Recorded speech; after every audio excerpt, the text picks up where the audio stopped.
គណៈអចិន្ត្រៃយ៍បក្សភាពទីក្រុងកន្ធរចាត់តាំងសន្និបាតត្រួតពិនិត្យស្ថានភាពដំណើរការទម្រង់រដ្ឋបាលពីកម្រិតសមាមិត្តលេវ៉ាងតុងសមាជិកមជ្ឈិមបកលេខាបក្សភាពទីក្រុងកន្ធរអធិបតីសន្និបាតតាមគណៈចាត់តាំងបក្សភាពទីក្រុងកន្ធរបន្តពីរៀបចំឡើងវិញ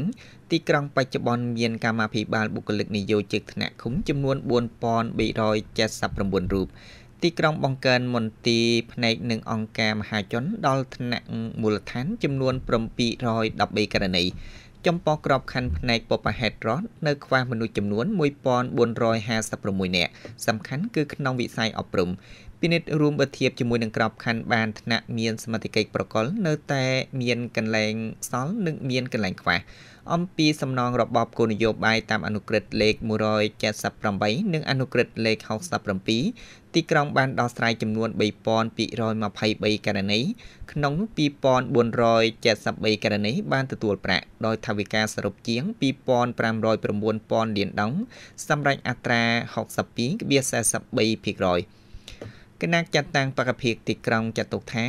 ការសំណងឲ្យមុខសញ្ញានៅមានភាពយឺតយ៉ាវខ្លាំងណាស់ចំនួនមុខសញ្ញាផ្ដល់សេចក្ដីអនុម័តថវិកា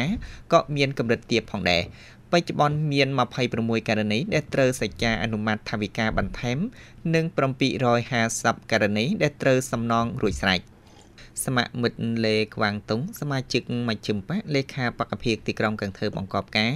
ទីក្រុងកន្ធរតុល្យភាពប្រភពកម្លាំងបម្រើប្រព័ន្ធនយោបាយ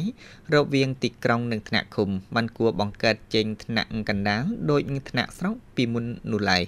ទំនឹងនោះគួរអនុវត្តឆាប់ៗនៅសេចក្តីសម្រេចមហាសន្និបាតបក្សភាពអាណត្តិថ្មីធ្វើជាមូលដ្ឋានដោះស្រាយបណ្ដាអត្ថិភាពនិងបញ្ហាលំបាកក្នុងការអនុវត្តរដ្ឋបាលភូមិភាគពីកម្រិតនៅទីក្រុងកន្ធរ